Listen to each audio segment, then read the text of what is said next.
everybody, and welcome to this Institute of Directors Breakfast Briefing. I'm Paul Stanley, one of the regional ambassadors, and it's my pleasure this morning to introduce you to Sarah Bates. Sarah is a force of nature with a passionate belief in the power of graphic design and the difference that can make to businesses.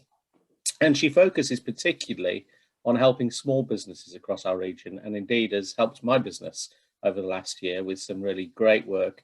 In addition to doing fantastic design, she's also really generous with her knowledge and helps share that with others, both formally and informally. In a formal way, she lectures at Leeds Conservatoire. Who would have thought Leeds would have a conservatoire when I grew up there? Amazing. And also works with young folks in businesses, helping them understand the power of design. And she regards search engine optimization is a dark art, so maybe she'll say something about that. And even more interesting, I just found out this morning she's an adrenaline junkie and is going to do the longest and fastest zip wire next week in Wales. Good morning, Sarah. How are you? Good morning. Nice introduction. I hope I can live up to it.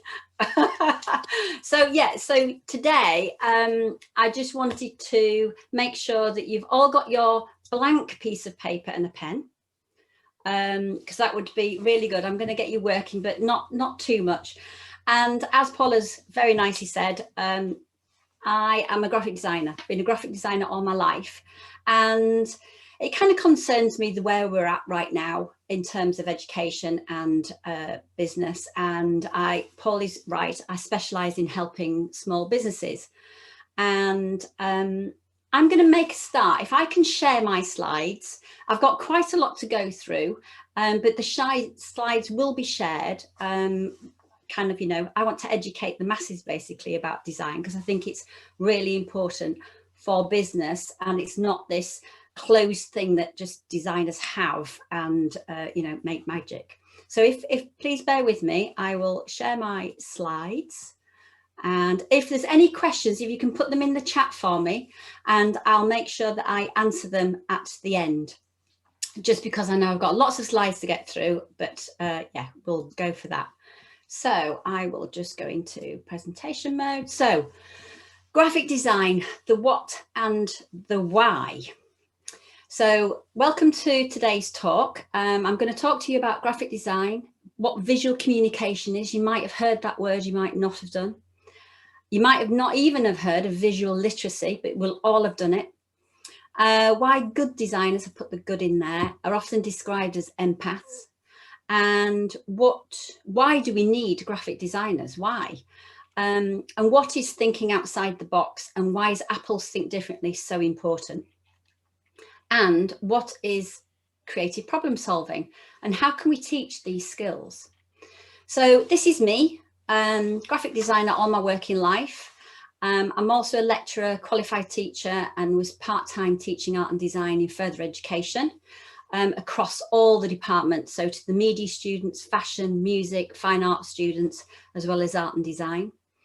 I also lecture at universities, Leeds Conservatoire, Leeds Arts University, and Nottingham Trent, which I go in as a professional with my expertise. I also go into businesses and train businesses. I did a master's degree 2015, and that enabled my design practice to go into a different area. So I worked cross-discipline with medical and researchers at university and also at Leeds St James's, producing visualizations from their data, which, that 12,000 set spreadsheet scared the life out of me.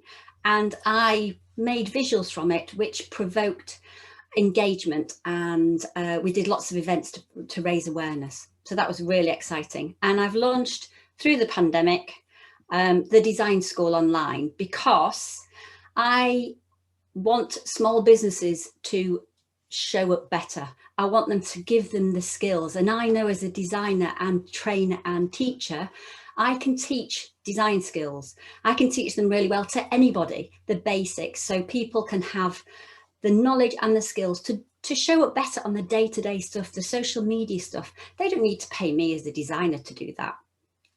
So that's kind of my mission, really. And I won't talk that much more about it, because unless, of course, you want me to do it at the end. So graphic design, what is it? So for me, it's the skill of visually communicating a message to a specific audience by using formal elements. And formal elements are colour, imagery, line, shape, composition, and typography. And the kind of, you'll find some other words around that, but basically that's how I use it. And graphic designers are professionals, creative problem solvers, visual thinkers and communicators. So we know how to use all those elements of colour, imagery, line and shape to communicate a message. And this is where the kind of the crux is here, because I think they should have a thorough and in-depth understanding of visual language and of semiotics and of psychology of colour, and have the ability to generate ideas, be innovative and employ creative thinking. And this should be combined with a high level of skill of expertise and in using the digital software that's out there. And for me to be an empath, which I'll talk to you a little bit later about that. I honestly believe universities should teach thinking through making. I think as a practical, creative people, we need to do in order to think and make. So visual language, this is basically artists and designers use formal elements, and it's about understanding the skill to control and manipulate these formal elements in media and materials to communicate a message. That's simply it.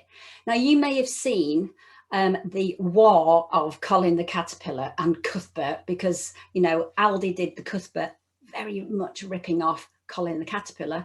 Marks and Spencers are wanting to sue Aldi.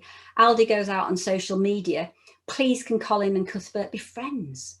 And then they've brought in Morrison's equivalent and Tesco's equivalent. And so social media, the visuals can actually be used in quite a creative way. And you can see from the website here, the floors not fours, Colin the Caterpillar, visuals can be completely different and they will communicate a different message. So what's formal elements? And we're not going to go into an art history lesson here or anything like that.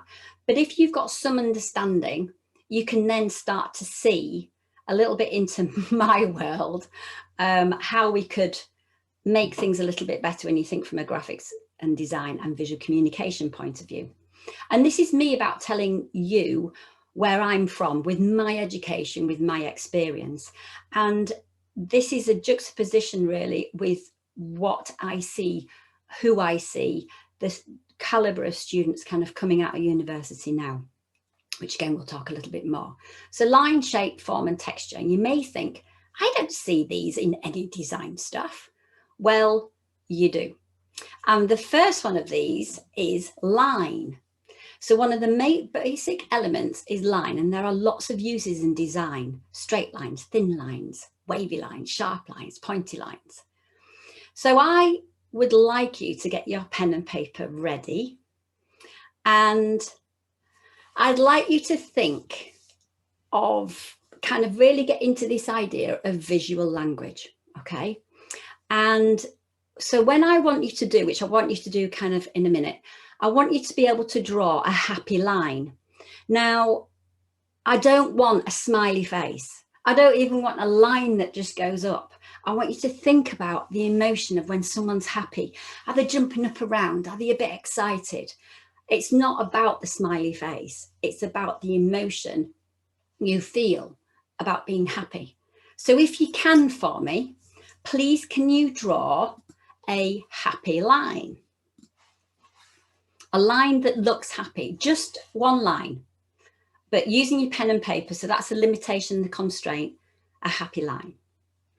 And if you can for me, if you can let me know in the chat when you've done that, which needs to be really quite quickly, I want you to then, so has everybody done the happy line? If you can find chat and put yes in the chat, done. Thank you, Pat. I know it's a bit early, isn't it, to kind of start think about this. And we haven't got anyone else to kind of copy off. Brilliant. We're getting there. Excellent. Okay. So next, I want you to think of an angry line. Okay. How does that line look? How does it feel? How do you feel when you're drawing that line? So we've got a happy line you've done. Now draw an angry line.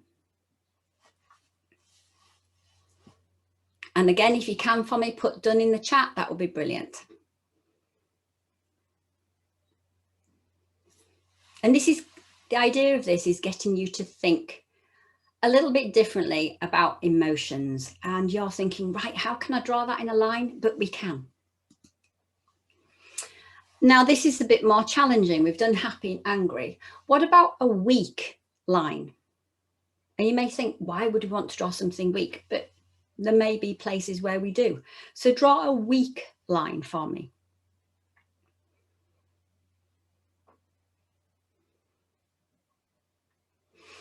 And then lastly, so we've got a happy line, angry line, now a weak line. And then the last one, I've put lonely on the other side, but I changed it. I want you to do a calm line.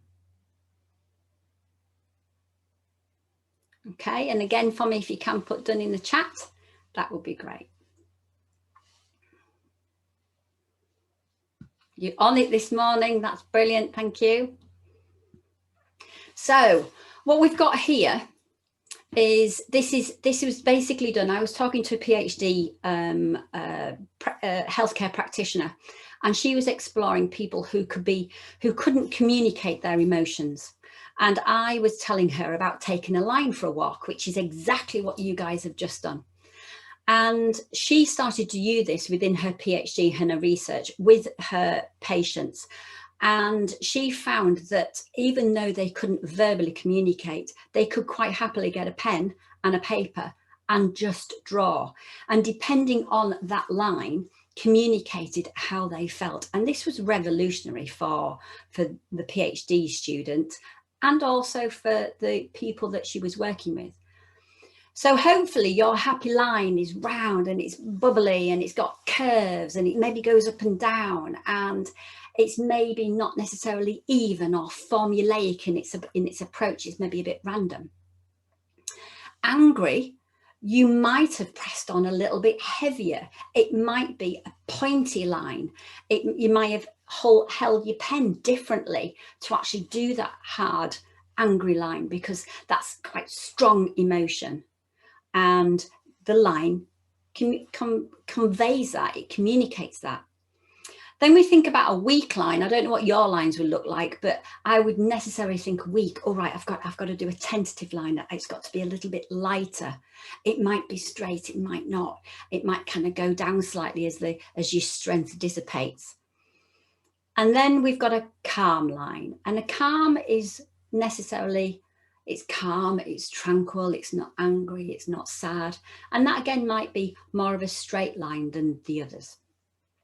And the whole exercise for this is basically getting you into the idea that this is visual communication at its most basic, but it matters. And the reason why it matters is because when we start to look at illustrations, and and by the way, I'd like to see all your lines at the end. I forgot about that bit. So when we start to see illustrations, we can automatically now, having just done that exercise, the different elements in illustrations that communicate a different thing. Whether we've got, you know, the pop chips, the fact that it's using photographs and illustrations, and it's bold, it's cartoony, it's maybe informal, or we've got something different and exciting here. We've actually got a photograph and it's animated. It's kind of obviously the Andy Wall pop art reference. You know, we've added elements here of the pizza and the lolly. So it can enhance your illustrations. It can add a different element, a different dimension onto communication. And it can be used to constrict information. It can be used to use our eye to see information. It can organize things. It can do timelines, because our eye automatically wants to follow these lines. And then we've got things, another element is shape. And whether you know it or not, I went to a dyslexic conference. I was learning all about dyslexia, because when you're teaching, a high level of students are dyslexic, incredibly intelligent, very creative, very innovative in the way that they think.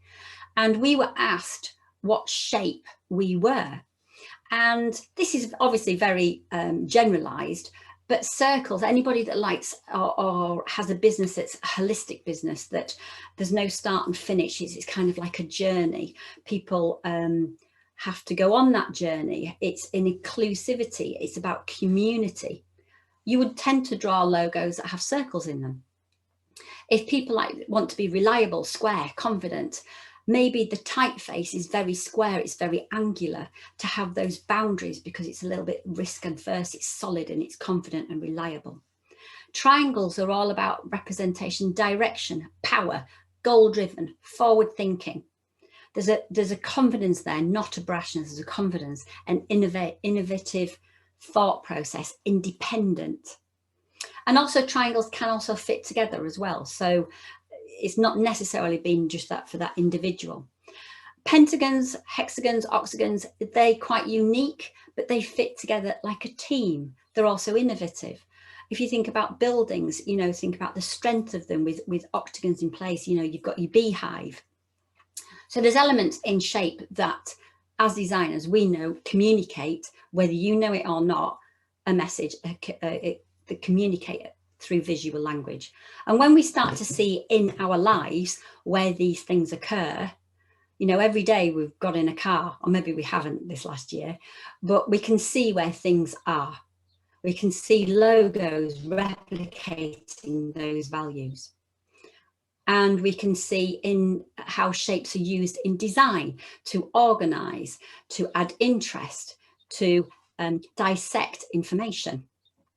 And then we've got the 3D element, the form, and sometimes visualizations like these here, the business card. I didn't take that photograph of the top business card. It was a mock-up that I did. I had the card, I didn't want to take the photograph, that looked great, and I made a mock-up. So we can use these things, can't we, to give our user, give our viewer the idea that this is real. This is what it looked like if you bought these bundles. This is all the things you could do with it. It's an incentive way. And we think about type. And type is a psychology all by itself. And whether we have, you know, the traditional expertise, classical, beautiful type that we've got here with the serif type, or we want something clean and confident and minimalist and modern, maybe that reflects your brand values. We could have forward thinking, we could be professional.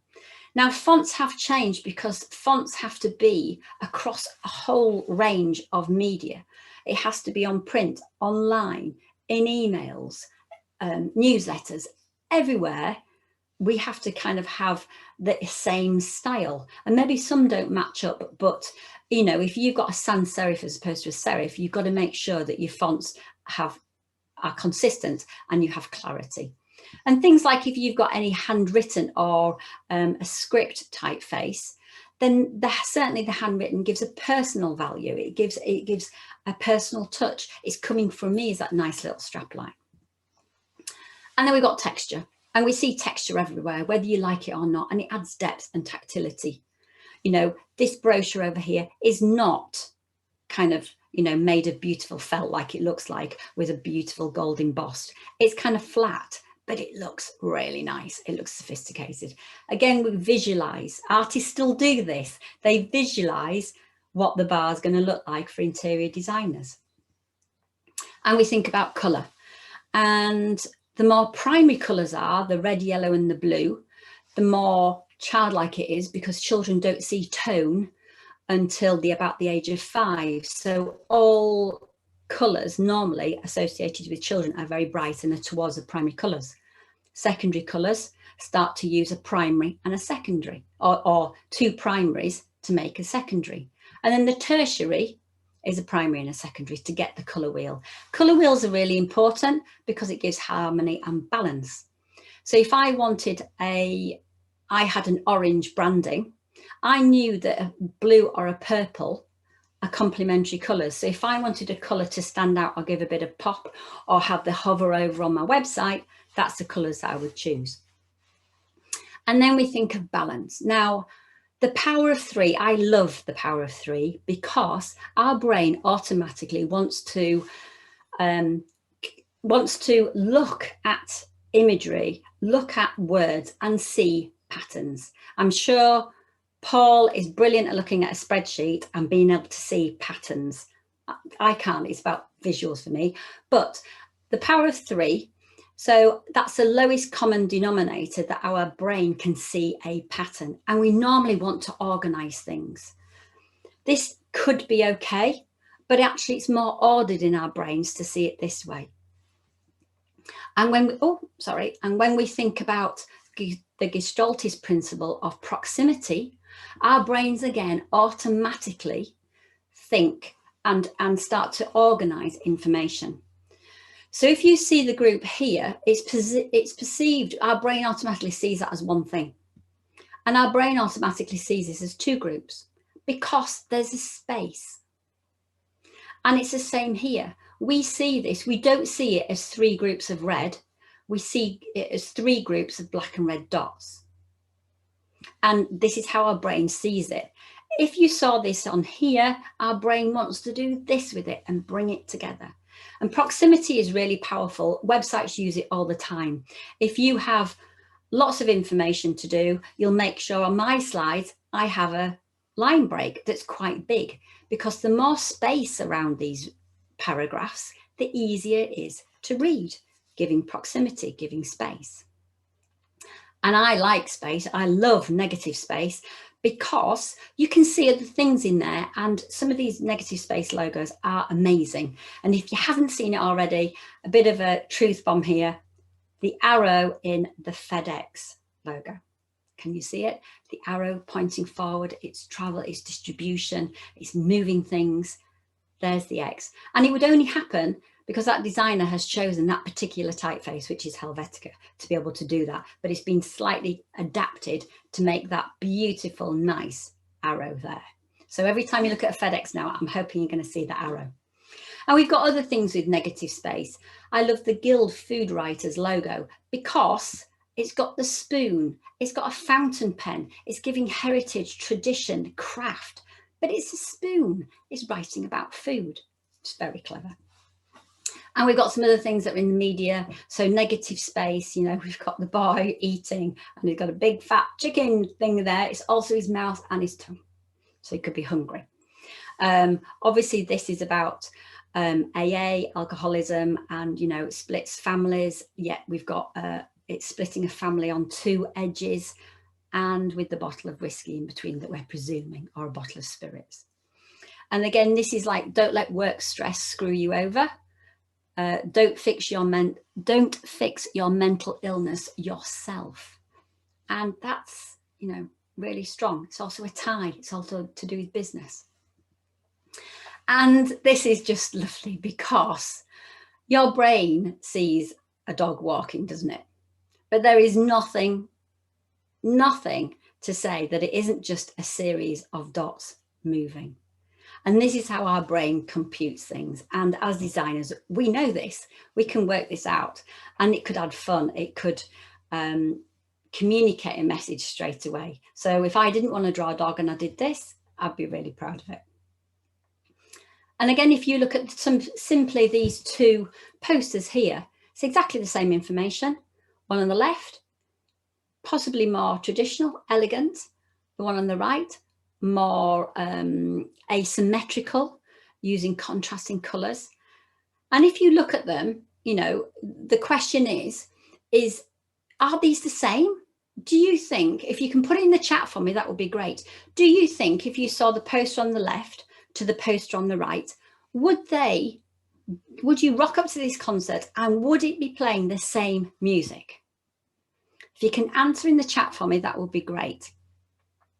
So looking at these 2 posters, would you expect to hear the same music?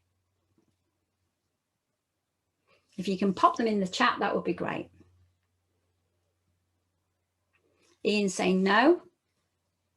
Great, thank you. Absolutely, the left is definitely classical.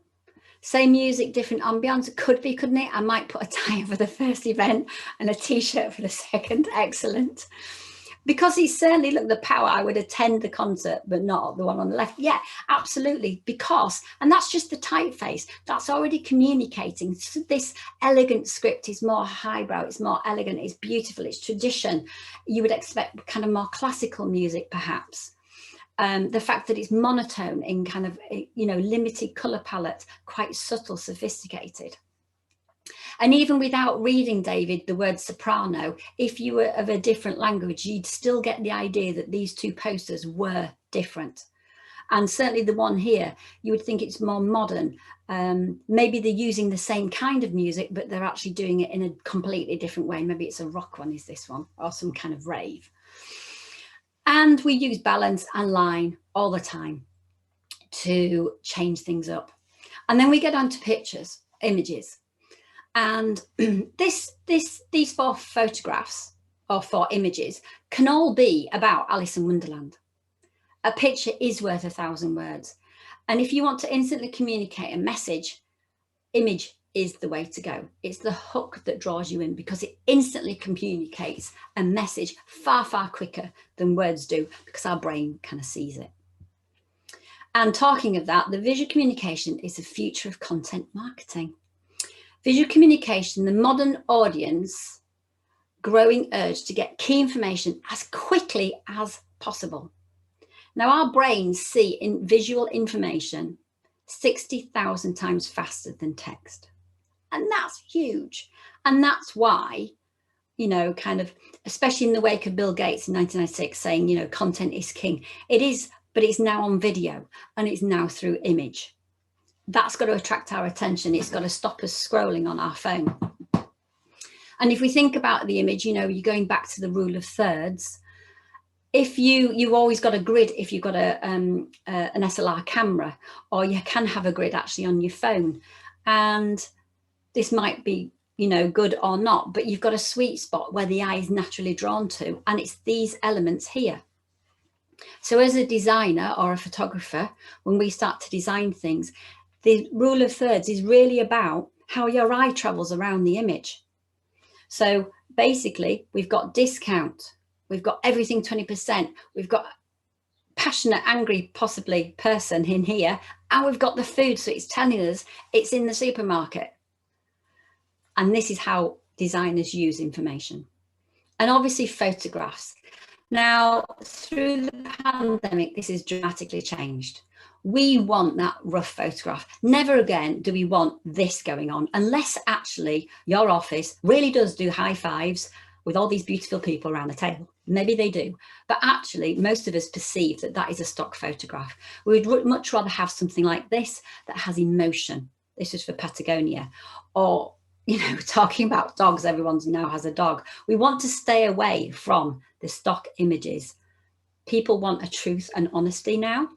And I think that's a really good thing. And video.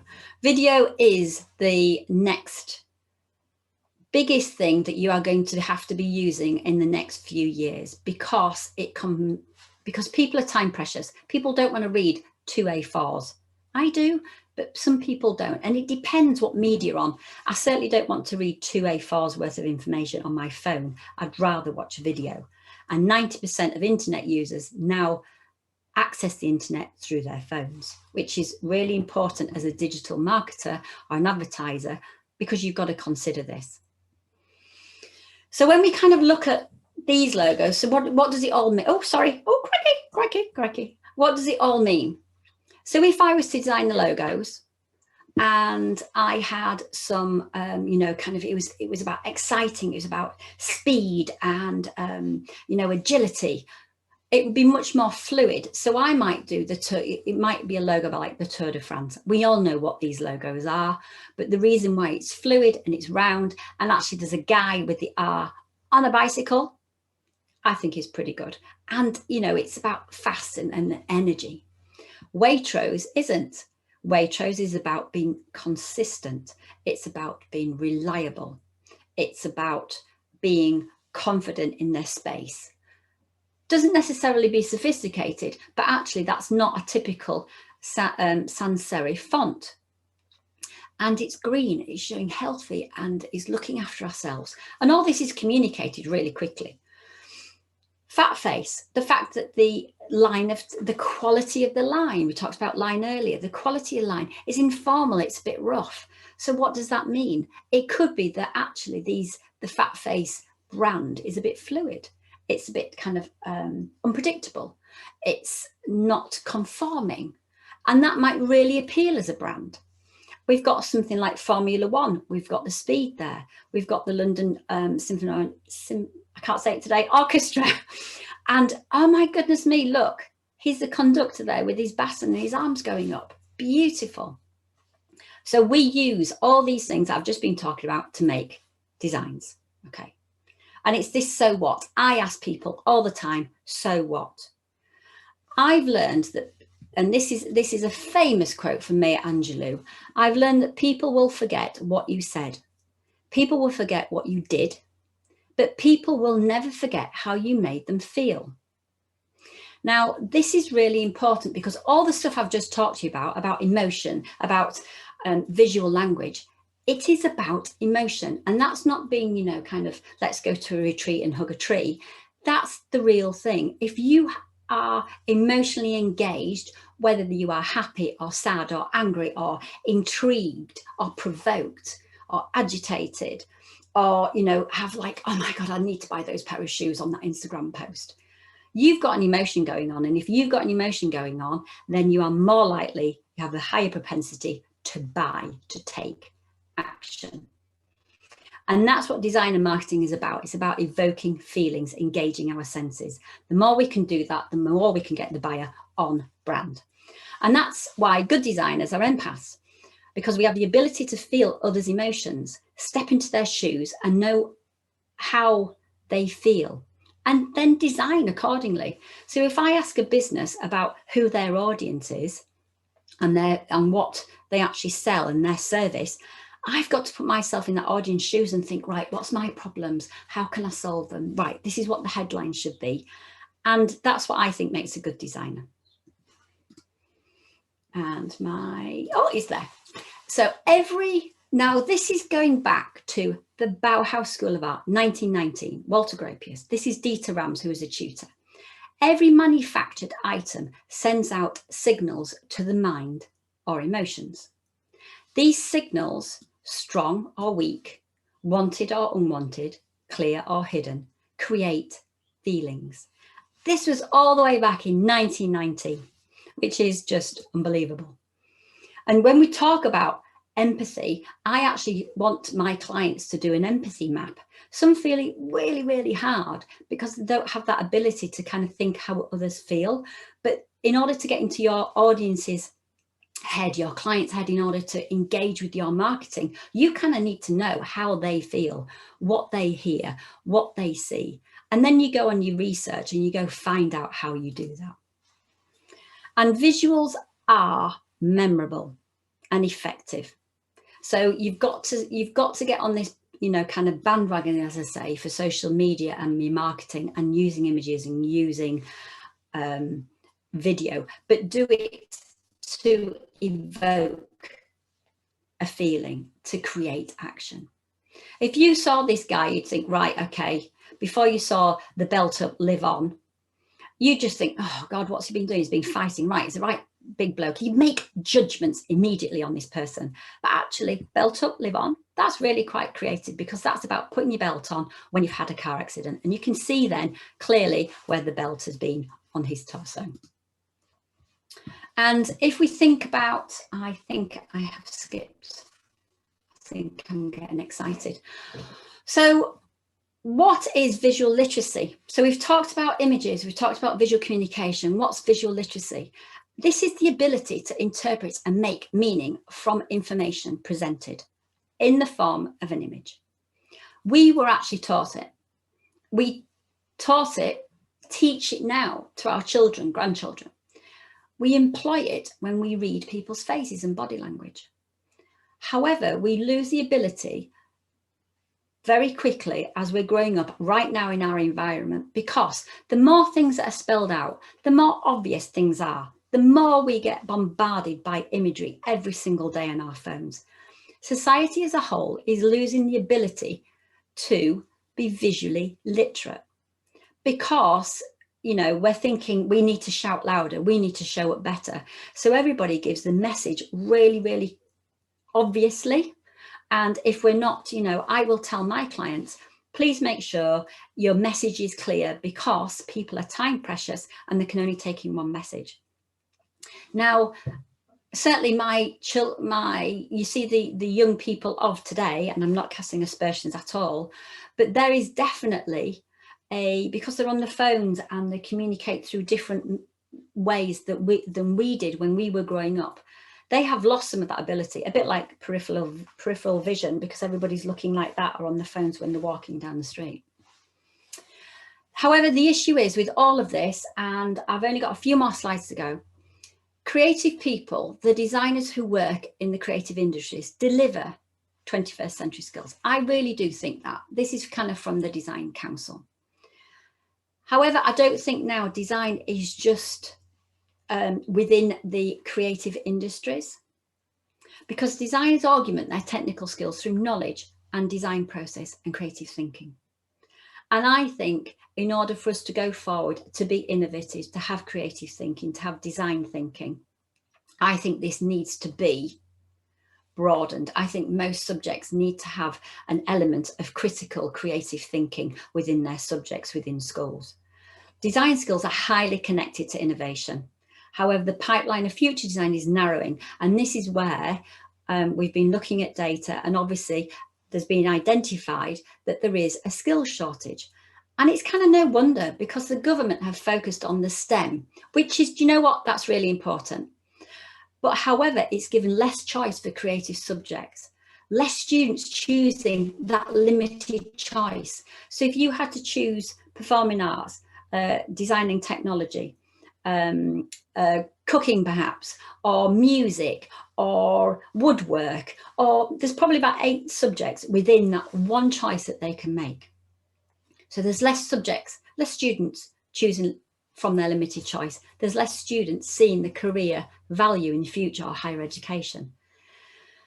And do you know what this is? You know, there's apparently an incentive to move from the focus of STEAM, science, technology, engineering, maths, to STEAM, with the A being arts. Arguably proves the critical role creatively the arts play in supporting innovation. Yet this is, you know, very different to what we're hearing right now in the news with the Minister of Education. Because at the moment on the government website, creative industries contributes to 13 million to the UK economy every hour. This is a 2018 stat. It's still on the government website today. Creative industries contribute more than 111 billion to the UK economy in 2018. That's huge, and that's everything to do with the clothes we wear, the logo on our toothpaste, a logo on our toothbrush, the food that we buy, the wine that we drink, the car that we drive, the apps on our phone, the phone that we have, the theatre that we go to or miss, the films that we watch, the books that we read or hear. It's everything to do with our culture of creative industries. And people now need to think more creatively in their own specialism that isn't necessarily design. I mean, and there's a whole thing about, which I won't go into too much because I'm quite still cross about it, but there was an announcement that there's a 49% cut to HE arts courses, because obviously it's been reducing in numbers because they haven't had the choice right from schools. And that will mean, you know, there could be courses that just get finished, that just get cut. And I know it shouldn't be all about business, but it is. And if we're not really careful, our culture, our arts is diminishing, and we're already seeing how it's affected from the school subjects now in design. As I see it, and as you know, I've been working in the education and as a designer most of my life. I kind of started there in 2001. Students were hungry, they were hardworking. There was always a couple of outstanding, really high level go-getters. They were interested in everything, walking outside, seeing how the sun is, the shadows, just everything. Woodwork, fashion, print, metalwork, sculpture, life drawing, everything. And they absorbed everything and put it into their designs and their ideas and their creative thinking. However, by 2016, students were tired. They were sick of being tested or measured. But this is the only thing that they valued. So they were less resistant to experiment, to explore. They didn't want to learn through doing and making mistakes. They just wanted the most efficient way to do this, so they got the highest mark. And something's gone wrong. And no matter what you do, if they've been taught those values since the age of 4 when they've gone to school to 16 when we get them, that's hard to unpick. And they came with very little basic knowledge of art and design, even though that was a parameter that they had to, that was a requisite that they had to have. So for me, there's something kind of missing here. And I really hope that education will start to change. I think design thinking, creative thinking needs to be across all specialisms. If we think about, which it is already, if you think about architects and buildings and product designers and car designers, there is an element, fair enough, it's not, you know, fine art, but there is an element of a creative underpinning knowledge that these guys have. Design thinking, creativity and innovation are recognised as skills that should be employed across all disciplines and sectors. But we need to get other people on board. People like the Bauhaus in 1919, which was one of the most influential schools of art, had a fundamental principles that they wanted to problem solve. It was fundamental. They want to make innovation occur. And they had in their first year, similar to degrees now, they had a first year of core principles that you had to learn over and over and over again. And I mean, the Bauhaus were quite innovative. They would lock people in rooms until they became so bored that they started to become innovative, which is quite a hardcore way to do that now. And there's 4 principles of creative problem solving: divergent and convergent thinking, ask problems, ask questions, rephrase problems. If you're thinking about your workforce, ask open-ended questions, get people on board with what they want. Defer or suspend judgment when it's about creative problem solving. You know, let them go on for a little bit, you know, and focus on the yes and rather than the no but. No but, we don't want to do anything else, do we? It ends the conversation, it negates what's come before. But yes and, when people are thinking about ideas, I think is really important. I think environment is very important too. You can't be creative in a very stagnant place. You know, we think about, and I've not got very long to go, but we think about Apple and think differently. Now, that came about not from Steve, particularly Jobs himself. The actual campaign of thinking differently came from obviously in a marketing and design studio. And it was because the ethos of Apple did think differently. They wanted to innovate. Who knew that anybody would want an iPad? They made that happen. It's like what happened with yogurt. We didn't want yogurt, and then all of a sudden yogurt comes up, and it's this healthy thing that we've all got to have. It was amazing. We didn't have yogurt before. And same with iPads, you know, everybody's got an iPhone now. And basically it was the fact that there was a photograph of Einstein, one of Thomas Edison, these creative revolutionary people, one of Gandhi, and they think differently. That's all it was. It's so simple, this campaign. Think different, because they did, because basically they're innovators and they are agitators, and they wanted to make people, they wanted to occur change. So, you know, there are people who see the world differently. There are things in new ways, see things in new ways. They invent, create, imagine. We make tools for these kinds of people, because while some might see them as crazy ones, we see genius. Think differently, think different. It's really good ethos to have. I think we all should do that. And yes, we want conformity in our business in some ways, but in other ways, we want people to think different. We want people to be innovative in their approach, because that's what keeps people going, for me anyway. And I used to do a challenge. We kind of really near the end now, but I honestly believe where there's limitation and constraint, or limitation and challenge, innovation will occur in every discipline. I really think that. If you limit something and you have a constraint, so like today you had a plain piece of paper and a pen, and you were time constrained too. You produced something quickly, thought-provoking. And it's the same thing. I ask people and give 3 tasks. I ask people to think of rain and umbrella, and I give them time. And do you know what? Innovation did occur because they produced something at the end of those 3 tasks they never thought they would ever do. So for me, exploring ideas that are creative and unusual, that are not limited or controlled by rules, is thinking outside the box. Innovation occurs where there's challenge and limitation. And creative problem solving starts with a problem. Thinking through, doing, being restricted, allowing time for failure. We don't allow enough time in our lives for failure. Failure is a really, really important part of learning. And people need to know that, our kids need to know that, our students need to know that, our young people who are getting into businesses need to know that they can fail and learn from it. As long as they learn from it and not keep repeating that failure, that's the most important thing. So for me, that's it. So I hope you've enjoyed it. It's been very whistle-top tour. I've gone over about 4 minutes. I do apologise. And I will take questions if you want to put them in the chat. I'm actually dressed like my website today. So for me, it's kind of, you know, the worst thing in the world would be if I was boring, if I was described as boring, and media and marketing. Who wants to look at boring stuff? Don't be mediocre, don't be boring.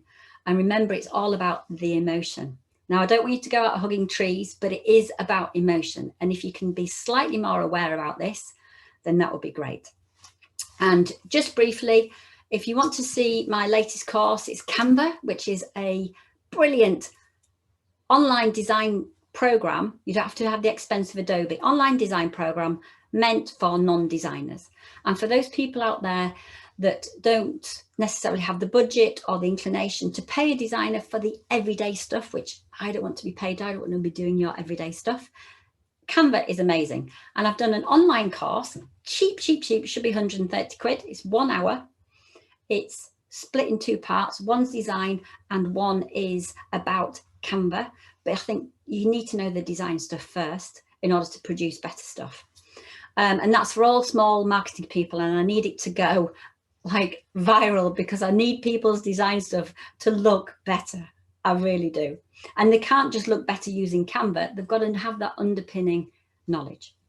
And then I have launched the Design and Marketing Essentials for Small Businesses, which is a bigger course. It teaches you everything from design and marketing to how to design for print, how to design for social. And it's really a bigger course, 6 weeks live, lifetime access. But that will be a webinar coming soon. So that's it, guys. Thank you ever so much. I'm just going to come out of stop sharing. And if you have got any questions, I would be happy to answer them. Thank you, Sarah. That was great. Exactly as I expected it to be, full of energy and lots of impressive visuals. I really love the way you communicate this topic because I'm not in the world of art and design, but incredibly dependent on it to communicate the business's values and products that I work with. I know a couple of our folks at C&G have really benefited from working with you and developing their skill set.